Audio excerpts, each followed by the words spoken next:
오늘 이 시간에는 요한복음 2장 1절 이하의 말씀을 가지고 간에 혼례가 있어 라는 제목으로 잠시 말씀을 증거하도록 하겠습니다.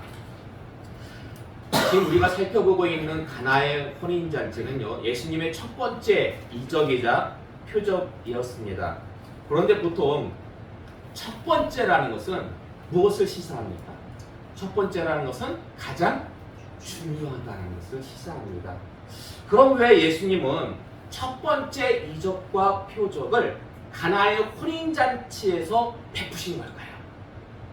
이 질문에 대한 해답을 정확하게 알려면 혼인잔치에 관한 예수님의 비유와 사복음서를 보면 예수님의 혼인잔치에 관한 비유들이 있거든요.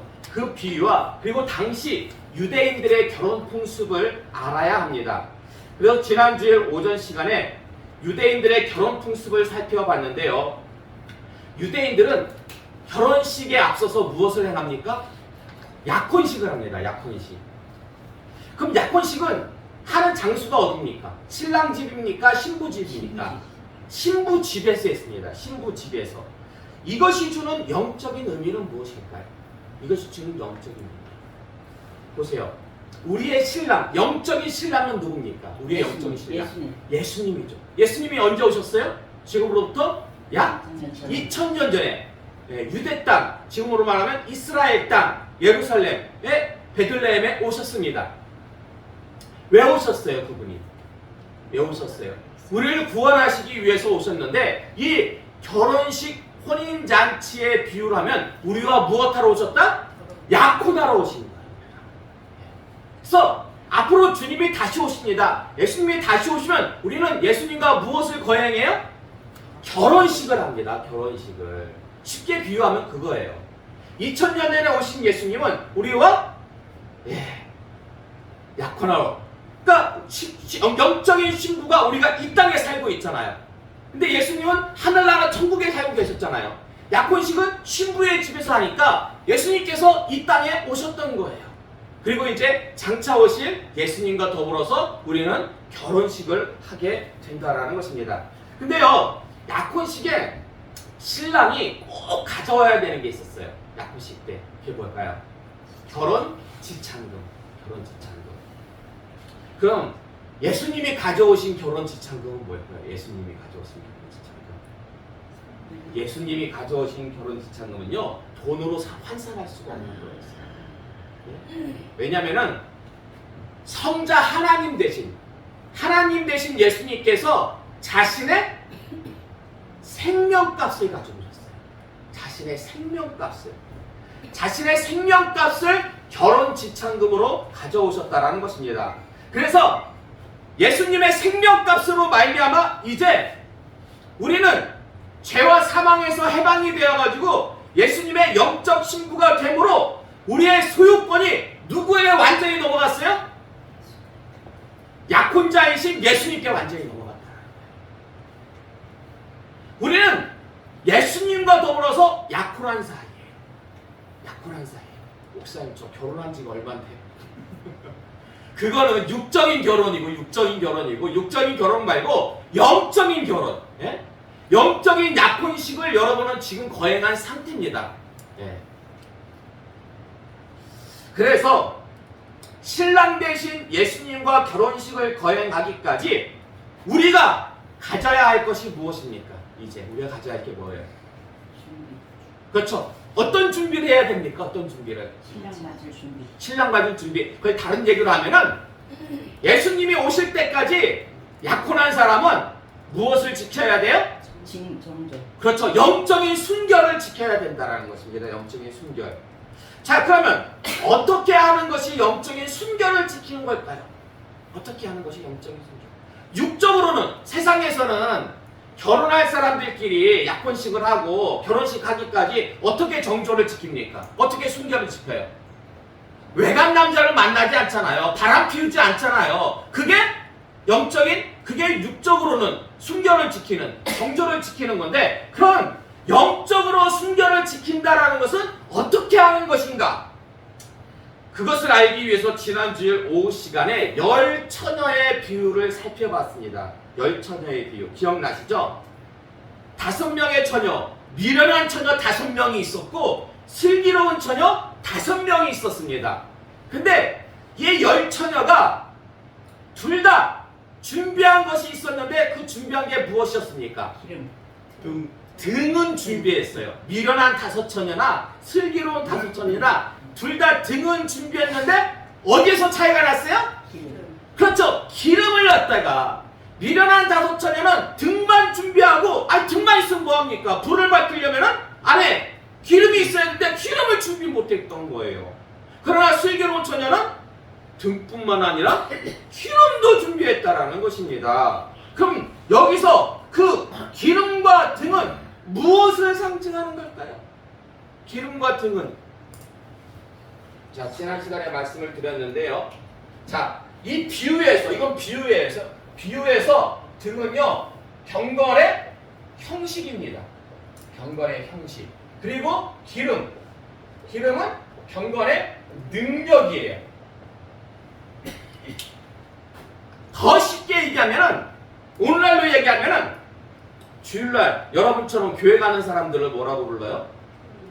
교인이라고 부르죠, 교인. 근데 여러분,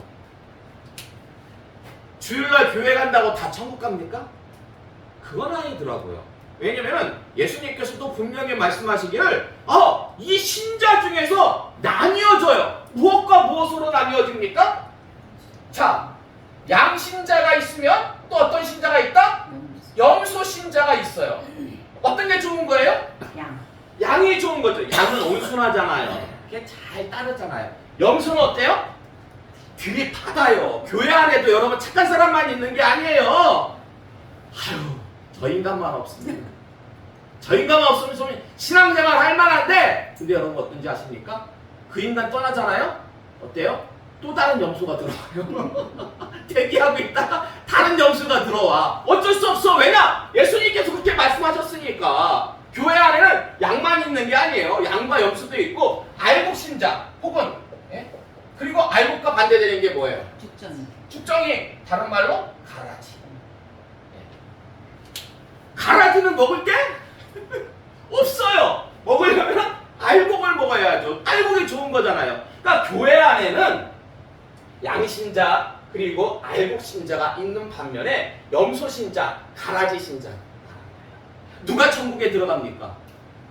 양하고 알곡신자는 천국에 가요. 반면에 염소신자하고 가라지신자는 지옥에 가요. 그러니까 교회 다닌다고 해가지고 다 천국 가는 거 아니구나. 예?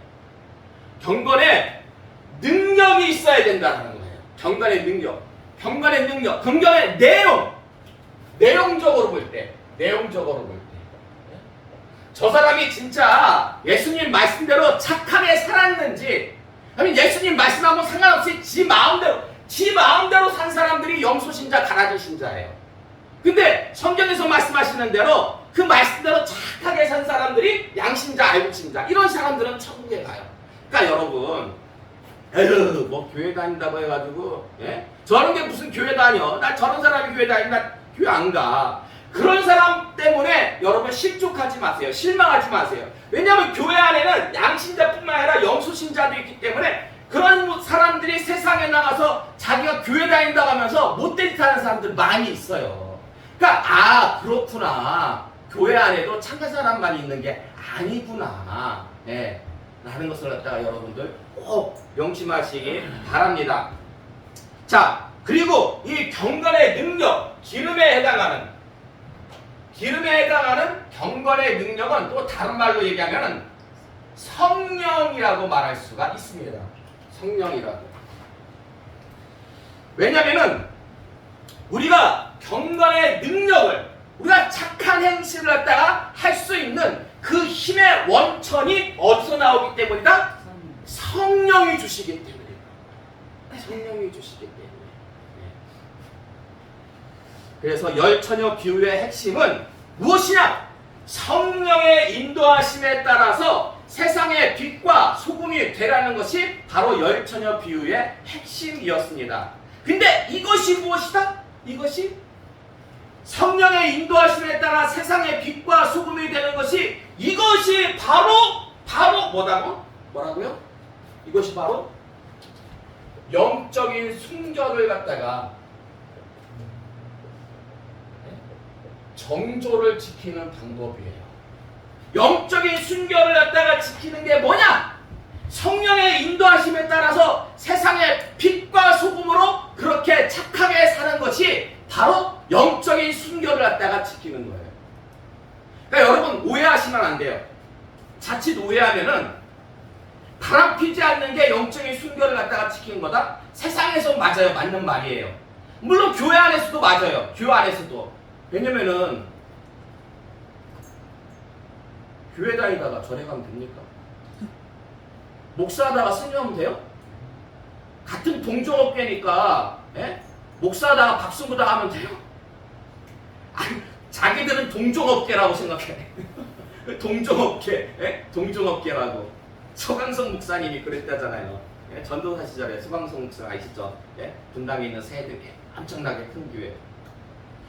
그 목사님이 그 동네에 시골교회에 전도사로 부임해가지고 동네에 전도하고 싶은 분이 있는 거야. 근데 이분이 전도를 해도 안 와. 안 오는데 어느 날 갑자기 이분이 교회에 온 거야. 어떻게 오셨습니까? 자기가 그렇게 전도할 때 안 왔는데. 그러니까 이분이 하는 말이 윗마을에 사는 무당이 자기를 교회에 가라고 했다는 거야. 희한하죠? 아니 왜 무당이 교회를 가라고 해요? 여러분 주변에 혹시 그런 무당 있습니까? 그런 무당 있으면 좀 친하게 지내세요. 그 무당이 그러는 거예요. 교회 가라고. 그래서 알고 봤더니 이 사람이 문제가 있으면 세상 사람들은 교회 오지 않고 무당한테 가잖아요. 점집에 가잖아요. 가지고 무당한테 가가지고 내가 이 문제를 어떻게 해결해야 되겠습니까? 물으니까 그 무당이 하는 말이 이거는 보통 문제가 아니니까 웬만한 신 가지고는 이 문제가 해결이 안 된다는 거예요. 아주 큰 신을 찾아가야 된다는 거예요. 제일 큰 신을 찾아가래요. 그러면서 하는 말이 교회 가래요. 교회에 있는 하나님이 가장 큰 신이니까 그 신을 찾아가라는 거예요. 그래서 왔다는 무당이 그랬다는 거예요. 그러니까 수강문 그때는 전도사님이었죠. 곰곰이 생각해보니까 고마워요 안 고마워요? 무당이. 고마우니까 주스 한 박스 사가지고 주스 하나 사가지고 전도도 할 겸 해가지고 찾아갔어요. 그 무당한테. 찾아가가지고 아유 덕분에 그분이 우리 교회 나오게 됐습니다 하면서 인사를 드리니까 그 무당이 뭐라고 했대요? 무당이? 아이 뭐 이런 거 사보냐고. 동종업계에 있는 사람들끼리 서로 돕고 도우며 살아야지. 동종업계 둘 다 신을 모신다 이거예요. 무당도 신을 모시고 교회에 있는 목사도 신을 모시고. 그러나 우리가 볼 때 거기 무당을 모시는 신은 뭐예요? 잡신이 귀신이에요. 귀신. 우리가 믿는 하나님이 참 그러니까 하나님은요 무당들도 인정해요. 가장 큰 신. 여러분 그겁니까? 무당들끼리도 지들끼리도 치고 싸워요. 어떤 신을 모셨느냐에 따라 더 큰 신을 모신 신한테 꼼짝 못해요. 그래서 교회 다니는 사람들 있잖아요. 교회 정말 열심히 다니는 분들, 그런 분들이 무당집에 가면요 신내림 무당 있잖아요. 신내림 무당. 신내림 무당은요 사실 나무 떨듯이 막 벌벌벌 떠요. 근데 껍데기만 교민이야. 껍데기. 장로면은 장로다운 능력이 있고 내용이 있어야 되는데 장로고 권사고 집사고 이 집뿐만 껍데기야. 능력이 없어. 그런 사람이요 무당집에 가면 어떻대요? 무당집에 가면은 그런 사람들도 무당 보니까 무당 척하더라고. 난 잘 몰랐는데 통계적으로 보니까 교인들의 40%가 점집에 가본 경험이 있대요. 근데 교회 장로가 교회 집사가 무당집에 딱 들어가면요 알아맞혀요. 교회 다니는 줄. 어떻게 알아맞추는지 아세요? 귀에서 종소리가 들려요. 종소리가 땡땡땡 종소리가 들리면은 아 이거 교회 다니는구나. 근데요 그게요 직분에 따라서 종소리가 들리대요. 권사나 장로가 되면 종소리가 큰 종소리가 나는데 근데 그게 올바른 겁니까? 아니죠. 집사나 권사나 장로가 무당집에 가면 무당이 사시나무 떨듯이 벌벌 떨어야 되는데 그렇지 않다. 왜냐? 목적 자체가 틀리니까. 전도하러 간 게 아니라 그 집에 왜 간 거예요? 무당집에? 전보러 갔으니까. 예. 자, 어쨌든 간에 중요한 건 뭐냐면요. 자, 우리가 이 기름을 준비한다는 거, 영적인 신부로, 영적 신부로서 우리가, 예? 기름을 준비한다는 것은 성령의 인도하심에 따라가지고 세상의 빛과 소금이 되어야 된다는 거예요. 착하게 살아야 된다는 거예요. 그러니까, 바람만, 우리가 뭐 절에 간다든지 무당집에 가만 간다든지, 그건 바람 피우는 거예요. 그거는 바람 피우는 거. 그것만 안 하면 된다. 그게 아니라, 그것도 안 해야 되지만은, 정말 중요한 건 뭐냐면 영적 순결을 지킨다는 것은 성령의 인도하심에 따라서 세상에 나와서 빛과 소금의 역할을 한다음으로 세상 사람들이 역시 동네에서 소문나는 거야. 역시 교회 다니는 사람은 뭐가 다르구나. 그러니까 말로 전도하는 게 아니에요. 말로 전도하는 게 아니라 내가 세상의 빛과 소금이 되면 그 주변 사람들이 자연스럽게 야, 저 사람 저렇게 착한 거 보니까 나도 한번 교회 다녀볼까? 나도 좀 착하게 좀 살아볼까? 이렇게 그 사람에게 경각심을 주고 같이 교회 나올 수 있게끔 인도하는 그 모습, 그 삶 자체가 바로 영적인 순결을 갖다가 지키는 그런 모습이다라는 것입니다. 자, 이제 마태복음 22장 1절에서 14절의 말씀 한번 볼까요? 마태복음 22장 1절에서 14절의 말씀. 이것도 비유의 말씀이에요. 지난주에는 열처녀 비유했고 이 비유의 말씀은 혼인잔치의 비유인데, 자, 어렵지 않으니까 1절부터 14절까지 교독하면서 한 절씩 교독하면서 공독하겠습니다. 예수께서 다시 비유로 대답하여 이르시되 천국은 마치 자기 아들을 위하여 혼인잔치를 베푼 어떤 임금과 같으니 그 종들을 보내어 그 청한 사람들을 혼인잔치에 오라 하였더니 오기를 싫어하거늘 다시 다른 종들을 보내며 이르되 청한 사람들에게 이르기를 내가 오천을 준비하되 나의 소와 살찐 짐승을 잡고 모든 것을 갖추었으니 혼인잔치에 오소서 하라 하였더니 그들이 돌아보지도 않고 한 사람은 자기 밭으로 한 사람은 자기 사업하러 가고 그의 많은 자들은 종들을 잡아 모욕하고 죽이니 임금이 노하여 군대를 보내어 그 살인한 자들을 진멸하고 그 동네를 불사르고 이에 종들에게 이르되 혼인잔치는 준비되었으나 청한 사람들은 합당하지 아니하니 내거리 길에 가서 사람을 만나는 대로 혼인잔치에 청하여 오라 하는데 종들이 길에다가 악한 자나 선한 자나 만나는 대로 모두 데려오니 혼인잔치에 손님들이 가득한지라. 임금이 손님들을 보러 들어올세 거기서 예복을 입지 않은 한 사람을 보고 이르되 친구여 어찌하여 예복을 입지 않고 여기 들어왔느냐 하니 그가 아무 말도 못하거늘 임금이 사람들에게 말하되 그 손발을 묶고 바깥 어두운 데에 내던지라 거기서 슬피 울며 이를 갈게 드리라 하니라. 청함을 받은 자는 많되 택함을 준 자는 적으니라. 아멘. 자, 요 말씀 우리가 지난주 오후 시간에 잠시 살펴봤던 말씀이에요. 야, 이 비유에서도 세상의 빛과 소금이 되라는 말씀이 들어있는데 어떤 단어가 그 말씀과 연관이 있습니까? 어떤 단어가? 바로 예복이라는 단어. 근데 그에 앞서서 여러분 칠판을 보시면은 요 지금 혼인잔치의 비유는 이렇게 분류할 수가 있습니다. 2절부터 7절까지는 복음을 거부한 이스라엘의 죄와 심판에 대해서 예수님께서 말씀하시고 있고요. 8절에서 10절은 이스라엘의 거부로 말미암아 이방인에게 넘어간 복음에 관해서 말씀하고 있어요. 그리고 마지막 11절에서 14절은 종말론적인 심판에 관해서 말씀하고 있습니다. 따라서 이 마태복음 22장에 나오는 혼인잔치의 비유는 단순히 결혼식, 혼인잔치의 즐거움만을 얘기하는 것이 아니에요. 이스라엘과 이방의 구원 문제 그리고 복음과 심판에 관한 아주 중요한 내용을 담고 있다라는 것입니다. 그래서 혼인잔치의 비유는 결코 단순한 비유가 아닌데요. 여러분들 그 말씀을 보세요. 2절 말씀 보세요. 비유가 시작되는 2절 말씀 보시면 천국은 마치 무엇과도 같다라고 예수님께서 말씀하고 있습니까? 천국은 마치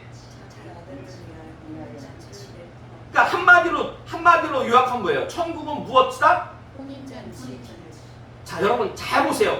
그 내용을 잘 보시고 대답하셔야 돼요. 천국은 마치 자기 아들을 위하여 혼인잔치를 베푼 어떤 임금과 같으니. 자, 여기서 천국은 마치라고 지금 그렇게 비교하고 있는데, 천국은 혼인잔치에 비유하고 있습니까? 아니면 어떤 임금과 같으니라고 해가지고 임금과 비교하고 있습니까? 그렇죠. 우리 한글 성경을 보면은요, 천국은 마치 어떤 임금과 같으니라고 그렇게 이해하게끔 되어 있습니다. 근데 여러분, 이게 좀 뭔가 어색하지 않습니까?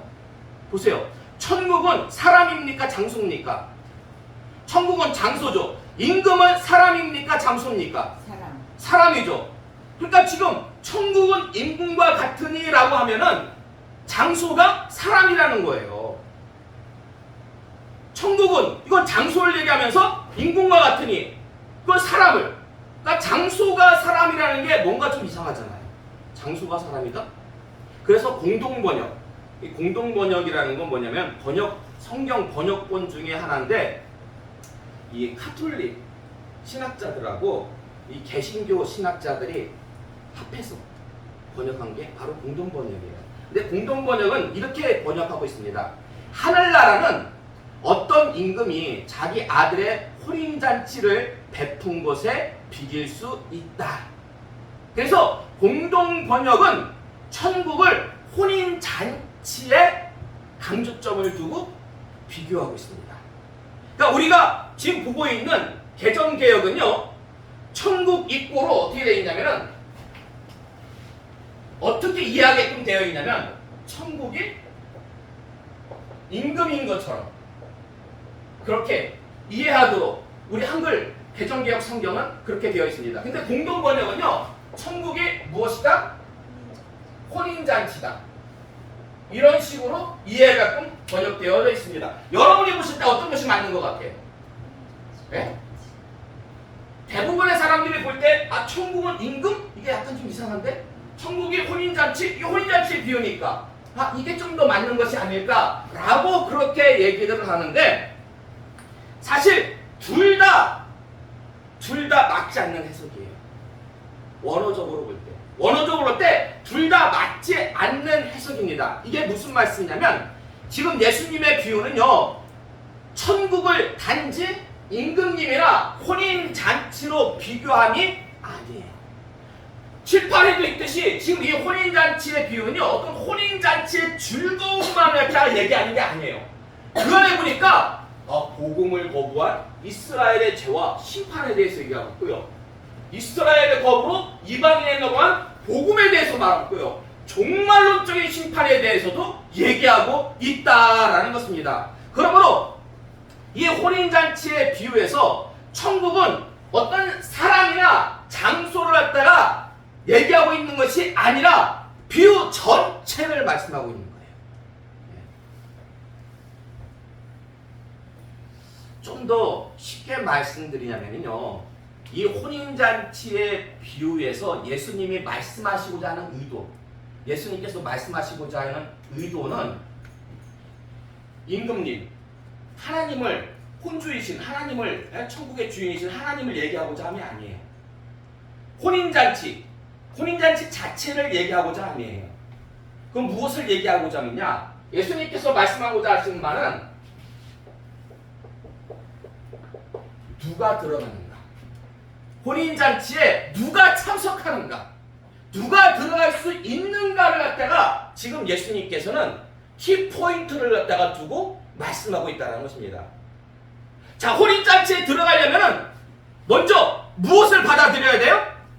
복음을 받아들여야 돼요. 근데 복음을 갖다가 이스라엘이 받아들였어요? 거부했어요? 거부했기 때문에 그들에게는 그 거부한 죄로 말미암아 심판을 받을 수밖에 없고, 이스라엘이 거부했기 때문에 복음이 이방으로 넘어갔어요. 넘어가가지고 이방인들은 혼인잔치에 참여할 수가 있게 되었다라는 것입니다. 그러면 지금 이 혼인잔치의 비유에서 예수님이 말씀하시고자 하시는 의도는 뭐냐? 바로 천국은 어떠한 자들이 간다? 복음을 받아들인 자들이 간다 라고 말씀하시는 것이 예수님 말씀의 핵심이다라는 것입니다.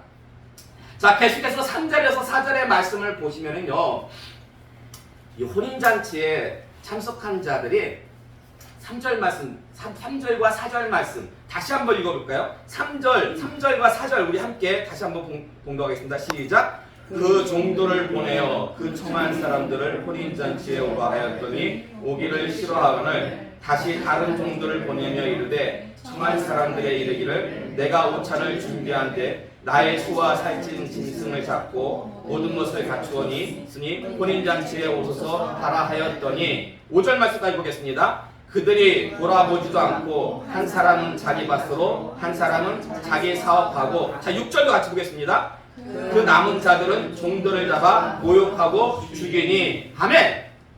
자, 지금 말씀을 보니까, 예수님의 비유 말씀 보니까 혼인잔치에 초청을 받았어요. 근데 초청받은 사람들이 승낙합니까 거절합니까? 거절하죠. 거절해요. 예? 그래서 이 임금님이 다시 종들을 보냈어요. 거듭해가지고 종들을, 예? 보냈는데, 왜 그러신 걸까요? 못 온다고 거절했으면은 무슨 사정이 있겠지 하고서는, 예? 그냥 다른 사람을 부른다든지, 예? 부르지 말아야 되잖아요. 근데 임금님이 다시 또 종들을, 예? 신하들을 보내가지고 또 다시 오라고 그렇게 강권하는 거예요. 예.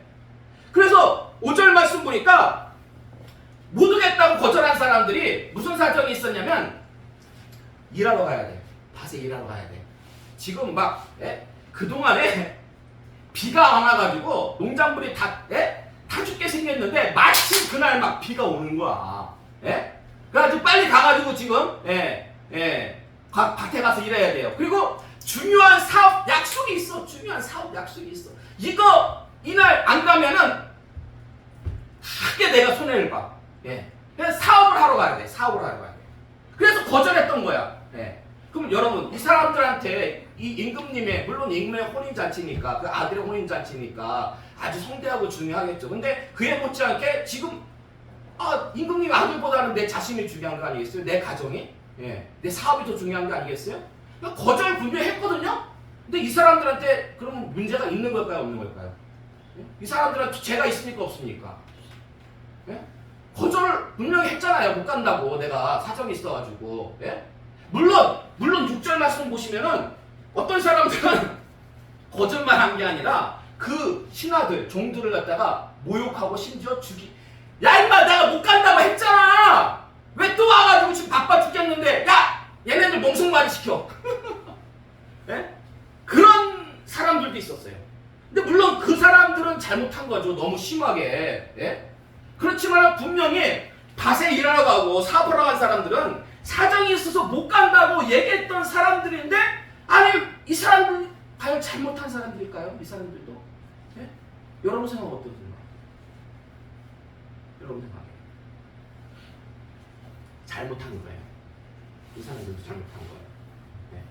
종들을 모욕하고 죽인 사람들뿐만 아니라 밭으로 일하러 가고 그리고 사업하러 간 사람들도 잘못한 사람. 왜 잘못한 것 같습니까? 왜 그런 것 같아요? 왜? 그렇게 오랫동안 신앙생활하고 교회를 다녔는데 이 설교를 많이 들었을 텐데, 예. 왜 잘못이냐면 유대인들의 이 말씀을 듣는, 예수님의 비유를 듣는 당시 유대인들은 왜 잘못했는지 다 알아요. 다 알아. 근데 우리는 몰라.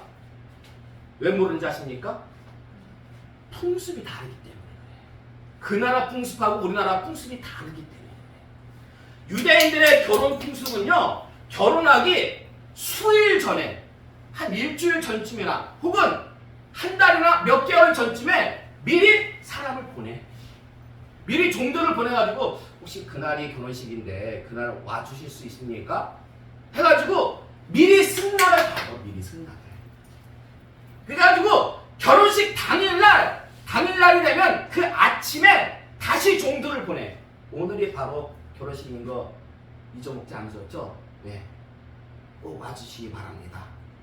그러니까 지금 임금님이 그 종들을 보내가지고 초청한 사람들은 이미 수일 전에, 일주일 전이나 한 달 전에 이미 가겠다고 약속을 했던 사람들이에요. 이미 승낙을 했던 사람들이야.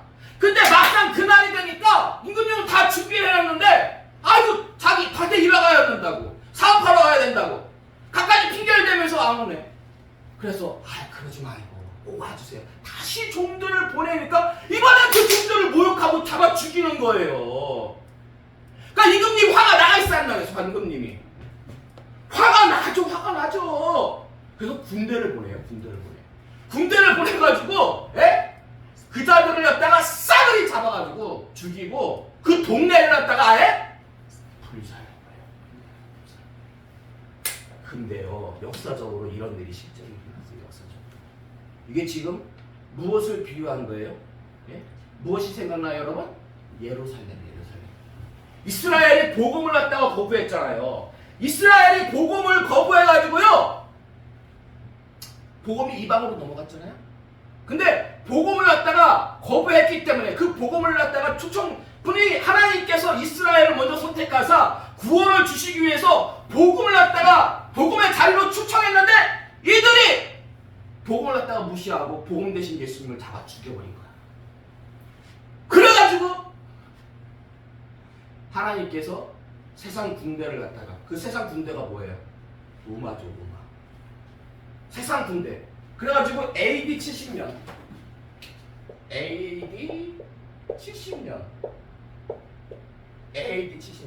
지금부터 약 2000년 전에 이스라엘이 완전히 망해버려요.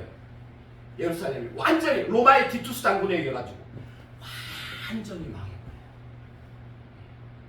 그러니까 비유의 말씀이 단지 비유의 말씀이 아니야. 비유의 말씀이 다 역사적으로 이게 드러났어요. 역사적으로. 근데 여러분, 그러면은 이스라엘은 이렇게 망하고 끝났냐? 그게 아니에요. 세계 역사를 보니까 이스라엘이 언제 독립을 해요, 여러분? 이스라엘이요, AD 1948년에 독립을 합니다. 나라를 되찾아요. 몇 년 만에 나라를 갖다 되찾은 거예요? 1878년 만에. 우리는 일제로부터 몇 년 만에 나라를 되찾았어요? 36년 만에 우리는 나라를 되찾았죠. 근데 이스라엘은 360년도 아니고 1878년 만에 나라를 갖다 되찾았어요. 세상에 이런 역사가 있습니까? 세상에서는요, 이런 역사가 없어요. 세상에서는. 그래서 세상의 역사학자들이 놀랐어요. 한 1000년만 되면요, 옛날에 있던 나라는 다 없어져요. 근데 이스라엘은 70년에 망했는데 1948년 만에 나라를 갖다가 1878년 만에 나라를 갖다가 되찾았어요. 근데 되찾을 수 있었던 원동력이 어딜까요? 되찾을 수 있었던 원동력. 시온이죠. 자, 로마서 11장 25절에서 26절 상반절의 말씀 그거 주고 보세요. 함께 공동하겠습니다. 시작. 형제들아, 너희가 스스로 지혜 있다 하면서 이 신비를 너희가 모르기를 내가 원하지 아니하노니 이의 신비는 이방인의 충만한 수가 들어오기까지 이스라엘의 도로는 무존하게 된 것이라. 그리하여 온 이스라엘이 구원을 받으리라. 아멘. 보세요. 아까 우리 지사님이 말씀하셨어요. 시오니즘 때문이라고. 그때 막 세계대전이 일어날 때 뭐 세계사를 보면은 그때 막 이제 영국 아주 중요하게 이 이스라엘 독립에 있어가지고 역할을 하거든요. 영국 그리고 미국 안에 있는 그 유대인들 거부들하고 막 이렇게 그런 세계사적인 문제고 그에 앞서가지고 성경을 보니까 사도 바울이 뭐라고 고백하고 있냐면요. 내가 비밀을 갖다가 너희들한테 말한다. 이스라엘의 복음이 이방으로 넘어갔다고 해서 끝난 줄 알지? 아니다. 이스라엘의 복음이 이방으로 넘어가가지고 이방 사람들에게 복음이 증거되는데 하나님께서 창세전에 택한 모든 이방인들에게 복음이 다 들어가고 나면 다시 그 복음이 어디로 넘어온다? 다시 이스라엘로 넘어온다. 그래서 선택받은 온 사람들에게 구원이 주어진다. 그 말씀을 갖다가 2000년 전에 사도 바울이 로마서를 갖다가 기록하면서 근데요. 이 말씀이요 20세기 초까지만 해도요 성경신학자들이 진짜 안 이루어지는 줄 알았어요. 요 말씀대로라면 이스라엘이 있어야 되거든요. 근데 20세기 초까지만 해도 1900년 초까지만 해도 나라가 없거든 이스라엘이. 이 말씀은 그냥 영적인 말씀인 줄만 알았어요. 그런데 와 1878년 만에 나라를 독립하네 이스라엘이. 야, 성경 말씀이 진짜구나. 성경 말씀이 진짜구나. 그러니까 이스라엘이 독립한 것은요, 성경의 예언을 성취하기 위함입니다. 성경은요, 한 번도 예언이 빵꾸난 적이 없습니다. 틀린 적이 한 번도 없어요. 그 세상에서 가장 유명한 로스트라다무스, 서양의 예언가, 그 사람 예언도요 한 50% 정도밖에 안 돼요. 그래도 세상에서는 대단하다고요. 근데 성경의 예언은 한 번도 틀린 적이 없어요. 심지어 1878년 지났어도 그 예언이 성취가 됩니다. 근데 주님이 뭐라고 했어요? 다시 오실 것이다. 그 예언도 반드시 성취가 되는 줄로 믿으시기 바랍니다. 자, 그래서요, 보세요. 이 복음이라는 것은요, 복음의 차원에서, 측면에서 보면은요, 원래 복음은 누구한테 주어진 거예요? 이스라엘한테 유대인들한테 주어진 거예요. 근데 그 복음이 이방으로 넘어오기까지 하나님께서요, 그 유대인들에게 혼미한 심령을 주셨어요. 혼미한 심령을 주사 그들의 눈을 보지 못하게 하고 그들의 귀를 닫게 하셨어요. 그들의 눈과 귀를 닫게 하심으로 복음이 이방으로 넘어왔어요. 따라서 복음에 있어서 우리는 이스라엘에게 어떤 자들이다? 빚진 자예요. 우리는 복음의 빚진 자예요. 사도 바울이 그래서 우리 이방인들에게 너희는 복음의 빚진 자다. 하나님께서 그들의 유대인들의 눈과 귀를 막지 않았으면 이방에 복음이 안 넘어왔으면 구원 못 받는 거예요. 우리는 복음의 빚진 자이기 때문에 이제 때가 되면 다시 복음이 이스라엘로 넘어갈 때 우리가 해야 될 일은 뭡니까? 선교예요. 예? 이스라엘을 위해서 세계 땅끝까지 우리가 선교해요. 그러니까 선교는 선택이 아니에요. 선택이 아니고 그거는 의무이자 우리가 가져야 될 권리입니다. 권리. 자, 근데 보세요. 복음이 언제 이방으로 넘어갔다고요? 복음이 언제 이방으로 넘어갔어요? 언제 이방으로 넘어갔어요? 오후 시간에. 또 오후 시간에 넘어갑니다.